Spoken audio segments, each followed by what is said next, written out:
Scott Michael Hanna. We need to talk about him because guess what? He was about to unalive 30,000 black people. Yes, you hear me right. 30,000 black people. So Scott is behind bars right now. But how many more of Scott's are out there? See, they caught him. But will you catch the rest? Y'all have to watch the board all the way around. Don't be in big crowds. Don't stay too long. Right now, this world is evil. And like I always say, when you get up in the morning, you can serve God or the devil. These people is choosing to serve the devil. Okay? That's who's winning right now. That's who they are letting win. This man was trying to get a little posse together to get this done. It just don't make sense to be so evil, to have that much evil in your heart. Nothing can make me that mad where I want to unalive 30,000 white people. Nothing. I don't know what happened to him. And I really don't even care. I'm glad he's behind bars, and I hope he stays there. And looking at him, all jokes aside, he looks strange. And he looked like he was going to really do it. There's been more than a week now since the Cincinnati Brawl took place. And all around the world, everybody's watching very closely to see how this is going to play out.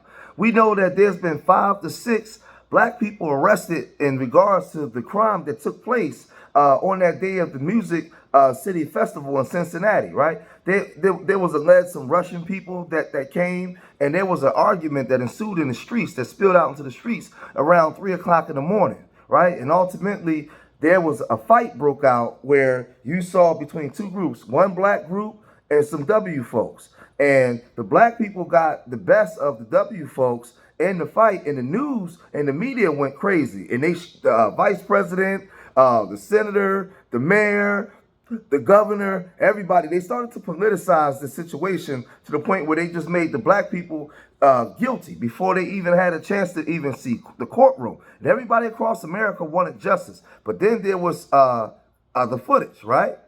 And the black community in Cincinnati was very upset, and they were talking like this. Those who want to politicize it, the J.D. Vances and the Vivek Ramaswamys and the Bernie Marinos and the Christopher Smithermans and many others who want to politicize it, they have not yet said something that I always hear when a black person, say, runs from the police and then is met with disproportionate force, sometimes ending their life. What we hear is, well, why did they run? Why didn't they just comply? We hear that every time. But I've yet to hear anybody say, why didn't he just walk away? So let me back up so you understand this. 2 combatants, one black, one white. A black man steps in, breaks it up. The white guy re-engages, slaps, not the black man that he had just squared up with, but slaps another black man. And nobody's asking, why didn't he just walk away? And so when I see, and I don't know who else the chief is looking for or CPD is looking for, but when I see the mugshots, I only see people who look like me. I don't see the person who re-engaged, slapped not the initial person, but slapped another black man. So I don't see the slapper's mugshot. And so sadly, I have to agree with those who are politicizing this and racializing this. I have to agree with the Smithermans, the Ramaswamys, the Marinos, Corey Bowman. This is racial because it is unequal justice. And so until we see all the mugshots, this is still a racial issue. So let me say again to those in Cincinnati, it's Friday night, and we know people like to go out on Friday night. Here's what I would ask. Because of what happened this past weekend. This is a local pastor in Cincinnati saying that they politicized this situation, and everybody was getting behind it. But when all this stuff went down, there was a councilwoman, Victoria Parks. She also chimed in on the situation, and they wanted her gone. They wanted her to get out of there, right? She came and she said they begged for that beatdown. I'm grateful for the whole story because the news outlets first put out only one part of the story, one part of the video. So when people saw the whole video, The black community started really going crazy. Like, wait a minute, man. You guys are trying to put out one half of the narrative so you can just throw these people away. And this is what she said. You wrote, they begged for that beatdown.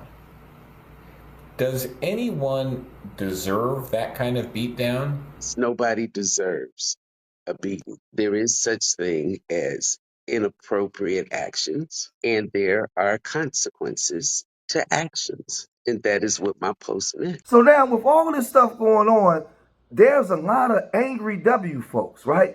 That this video was plastered all over America. You got JD Vance calling these people thugs. You got JD Vance saying that he didn't even see the video, but he's giving his opinion, but he's gaslighting the whole situation. Then you have Senator Moreno. And when you have all these powerful political lawmakers voicing their opinion on a situation where they don't even know the full story, you open up the door for a lot of W supremacists to really come in down. So now there's a man that said that he wanted to unalive, right? He wanted to unalive 30,000 black people. He wanted 30,000 black people gone. Make that make sense. Out of Dayton, Ohio, right? And he was trying to put together mobs of W folks to get together and do this. So now the feds run down on him, but how many other people think like him that's in the Ohio area, and Indiana area, and all those middle America areas, right? So when the feds run down on him, this is what happens. First tonight at 11, a Dayton man is in custody after sharing a tweet threatening to kill 30,000 people. 30-year-old Scott Michael Hanna was arrested this morning by the FBI and appeared in court this afternoon. 2 News reporter Evan Bales is live in the newsroom after talking with some neighbors about what happened. Evan? Brooke, Jack, Hanna is facing 5 years in prison for a tweet put out on X yesterday, and he's charged with making an interstate communication with a threat to injure. The FBI showed up this morning after that tweet caught their attention. He called me and said, "You won't believe it, but the police are out here." This is the scene that greeted Scott Michael Hanna's neighbors. Federal agents surrounding his home, shouting for him to surrender himself to the police. All of this stemmed from a racially charged tweet, with Hanna claiming he was going to gather a mob and kill thousands of black people, saying they were going to fill the morgues and by Sunday have killed 30,000. Cincinnati police reported the post to the FBI, who reached out to local law enforcement, saying Hanna had a history with them. In a prior incident in September of 2024, Hanna used a sword to strike a woman in the neck, resulting in serious injury and what police called a partial decapitation. When approached by officers, he became irate, yelling and calling one of them a racial slur. On Friday, the FBI released a statement saying in part, quote, "The FBI aggressively investigates those who threaten our communities with violence. Threats like this impact the entire community and have serious consequences," end quote. Neighbors I spoke with said it's scary what happened, and they hope Hanna can get the help he needs. Another neighbor who has lived here for years says the police have been to Hanna's unit 3 times in the last year. I'm not surprised based on the unit and based on just like the recent history, but you know, one bad seed doesn't make the whole neighborhood terrible, you know. Now, Hanna did not enter a plea in court today and is scheduled to appear next on August 13th for a preliminary hearing. Live in the newsroom, Evan Bales, 2 News. So you mean to tell me this man, Scott Hanna, was free? He was free after he allegedly used a sword to almost decapitate a woman? He was out on the streets? And you see that man at the end of the video say, well, one bad apple doesn't mess up the whole community? Well, wouldn't that apply the same as apply to the black community? Because y'all like to walk around and say black culture instead of American culture. Well, y'all like to look at all the underbelly of America and say that that's black culture. No, that's American culture. It's not black culture. Everything that we're doing in our communities that y'all deem wrong, y'all did first in this country. Every single thing. And y'all still do it. So it's not black culture, it's American culture, right? But why was this guy free in the first place? Why was he free to roam? So now you mean to tell me that this man used a sword to almost unalive a woman.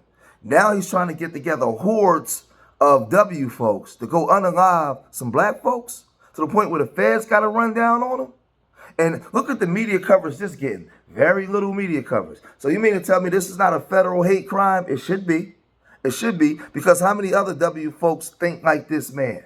So whenever you have encounters where there's black and white and it becomes politicized and the media gets a hold of it, how many other W folks start coming out from under their coming out of their log cabins and coming up from under their manholes, behaving like this? So there was a lot of black people that got wind of this, and they came to social media to voice their opinion, and they said this. Scott Michael Hanna had posted on his Facebook page that he wanted to organize groups of mobs in order to, unalive at least 30,000 black people.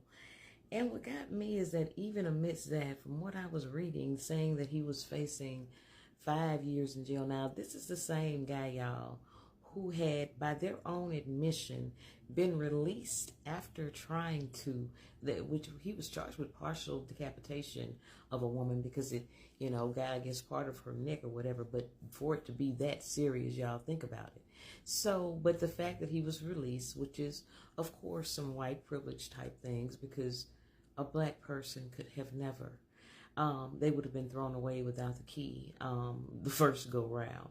But to know that he's still at large, even to me, that's still even more white privilege at bay, because look at all the effort that they put into those New Orleans escapees, and still looking for the last one as far as I know.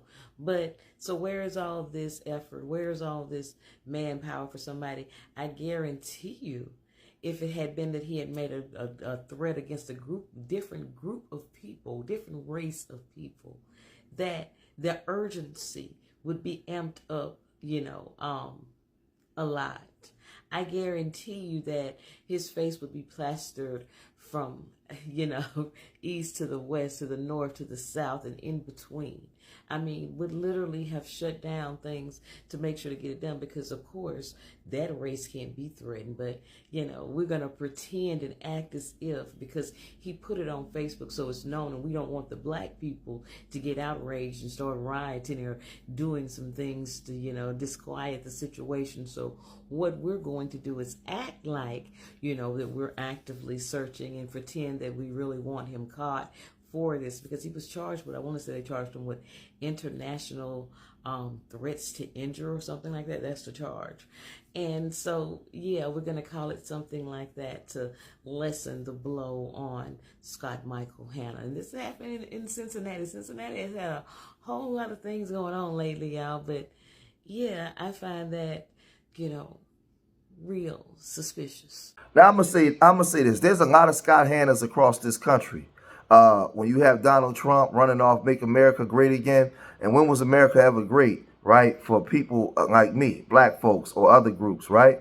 We know what he mean when they say that. When you had a situation with that American Eagle ad about good genes and stuff, we know what that stuff is about. We know what eugenics is, and all it is good genes, and they put their little propaganda and innuendos out there, and if you're not up on it, you don't know, you're lost. Like, you don't know what that stuff means. So when you start bringing that environment back, you create the environment for the Scott Hannas, right? We know what that kind of stuff means. We know the connotations that it come with. So then you have the situation in Cincinnati where you have the brawl, right? And the media and your vice president and your senators and all your lawmakers politicize it and make it an international and national situation.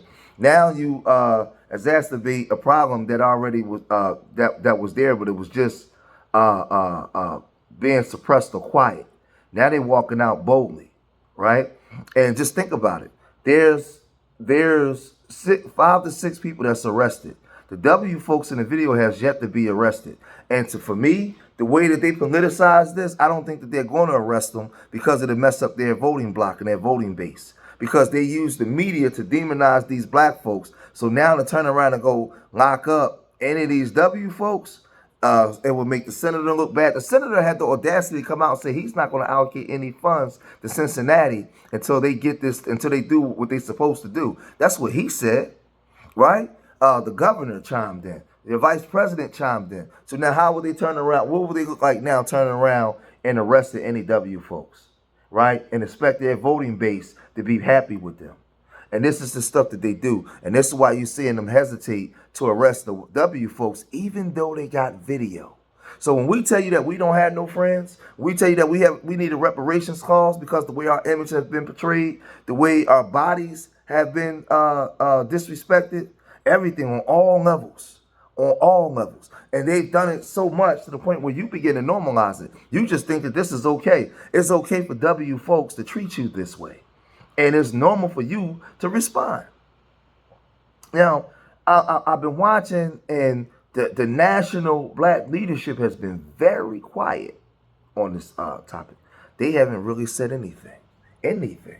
Now, like I said, you had all these national Republicans peoples coming out against these black folks, but the national black leadership, they ain't said nothing. They've been mum. They've been very quiet. And I told you I was going to cover this and cover this. Now we're talking about a man that wants to unalive 30,000 black people. Some people say, well, I don't think that he's racist. He's just crazy. Well, he can be both. He can be both. But there's a lot of other people in this country that think the same way that he thinks. Right? So there's a lot of Scott Hannas out here all throughout America, man. And when stuff like this happen, all you got to do is go read the comment sections of stuff like this.